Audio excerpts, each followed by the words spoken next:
Whew. You know, that football team we got in the locker room, I think we traveled 69, which is below what we would normally take to a football game. Obviously, we got hit with COVID coming back from Tallahassee somehow, some way. I don't know what happened. But, you know, I couldn't be prouder of this football team. You know, you look at what we did this week in practice, and our coaches did a heck of a job. Happy for our seniors. Senior day, that's how you let your seniors go out. You know, those 10 that walked and had senior day today, I just couldn't be more proud of those guys and what they did today. You know, it was a gutsy win by our football team. They never blinked. They didn't worry. They believed. We talked about, you know, stepping up, next man up. You talk about next man up. I mean, we were really down 18 guys today. 8 starters did not play today. And, you know, guys stepped up and made plays. You know, it's 2020. Some crazy things happened. I mean, A.J. Davis had a heck of a ball game as well. You wouldn't believe 2020. At 9 o'clock this morning, he had a root canal. I was like, we're going to give him a root canal on game day. I mean, that's just the way the season's gone. And I told him, hey, you're getting a root canal. We're going to talk about your root canal after this game, after you win and rush for 100. Now, he didn't quite get 100, but, you know, that's adversity. I mean, you talk about a football team. I just couldn't be, you know, happier for every senior and the way the guys played. So with that, open it up for questions. Play of your offensive line. I mean, hopefully, can you hear me? I can hear you now. Can you hear me? Yeah, I mean, what about the player offensive line? I mean, obviously, you didn't have your normal guys up there, and you felt comfortable having Kenny throw it 50 times.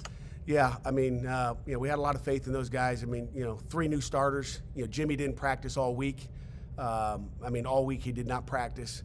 But you know, he came in and played a heck of a ball game. Bryce was the only guy to practice all week. Matt Gonsalves practiced probably half his snaps at offensive center because we didn't have a backup center as well. He's never snapped the ball, you know, in a game or really in a practice. Really, I don't think so.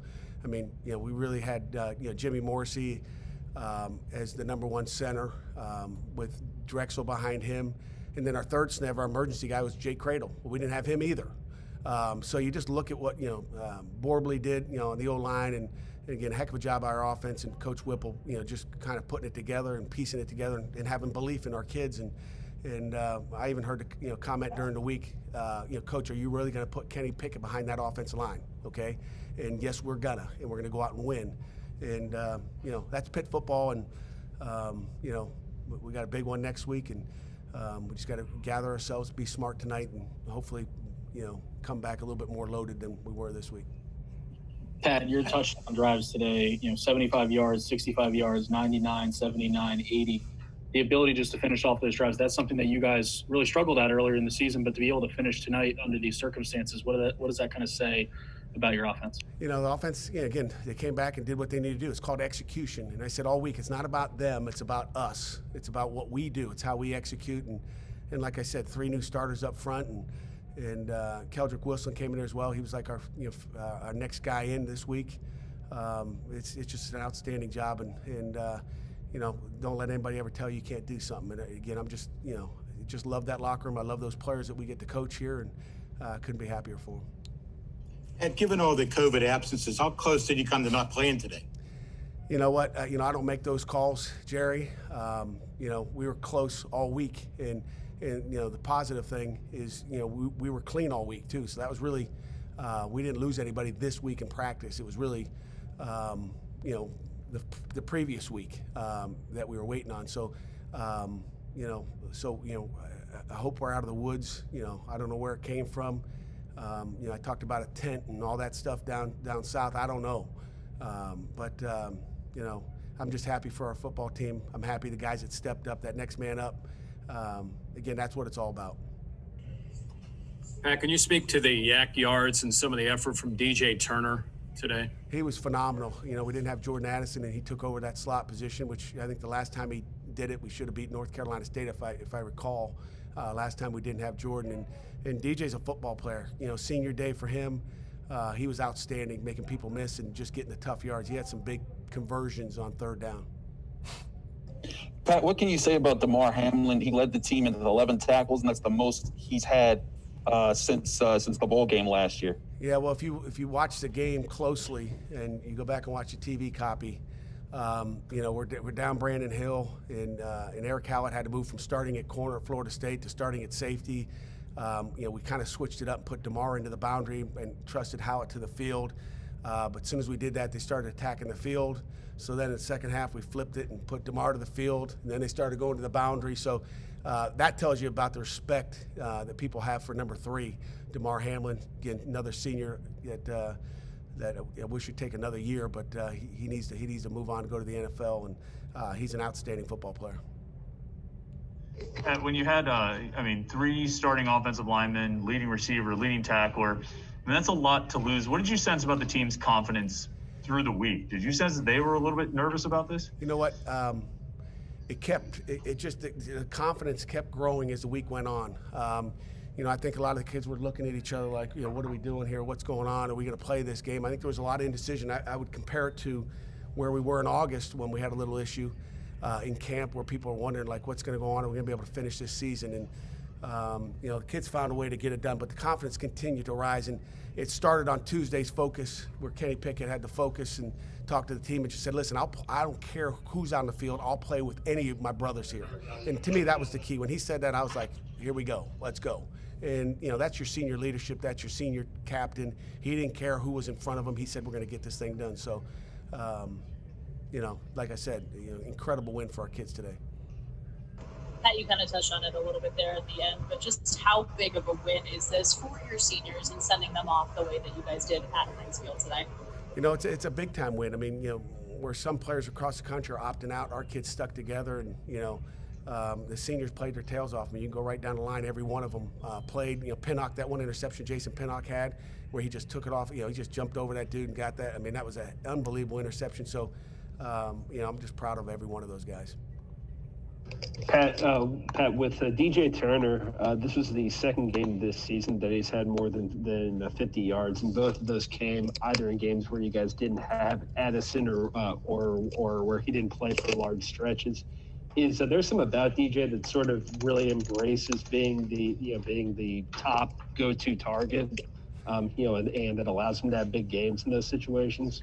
Yeah, I mean he's he'll catch the football. He's a special kid. I mean, had a heck of a game, and we just got to keep it rolling. DJ Turner's a football player.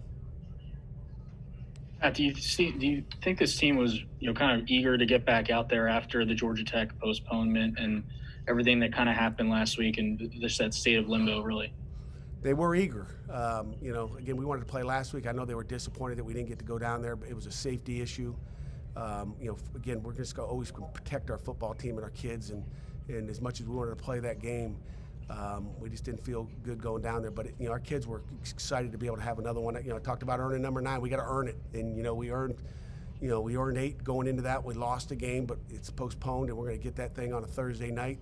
But our kids were eager. Our kids love to play, and it would have been disappointing to practice all week and not play the game. And I think that's one of the issues they had is like, Coach, we're going to practice all week and not play this game again. And we just talked about being safe and wearing masks all the time and not letting your guard down. Pat, what can you say about just watching Kenny develop over the years? His first start comes against in the big upset against number 2 Miami. And then today he finishes off his career at Heinz Field, his Heinz Field career with 404 yards, completing like 36 of 52 passes. What can you just say about watching him grow over the years?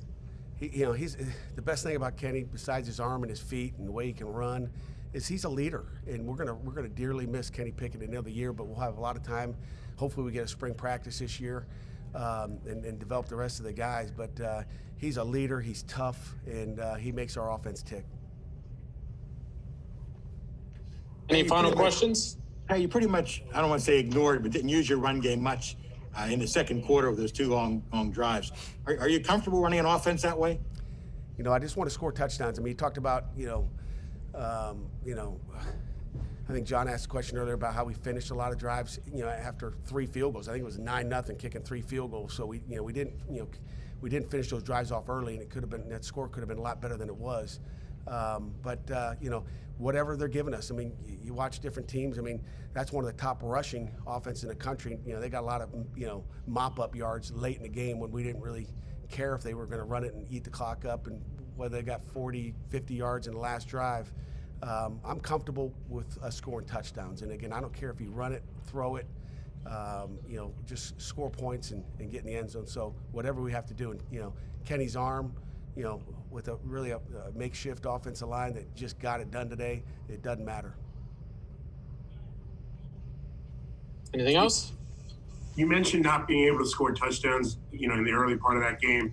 You see some sort of switch, maybe split sometime in the second quarter, at halftime, where you really kind of came out and pulled away down the stretch there. Well, we got the run game going, and again, it comes down to confidence. And sometimes you run the ball early, and you don't have as much success as you want to, but you just got to keep pounding the football, and you got to take opportunities to run it. It just doesn't happen. You know, you're not going to have the first 3 runs, you know, go for, you know, 30 yards. You just got to, you know, have patience, and again, the patience paid off today.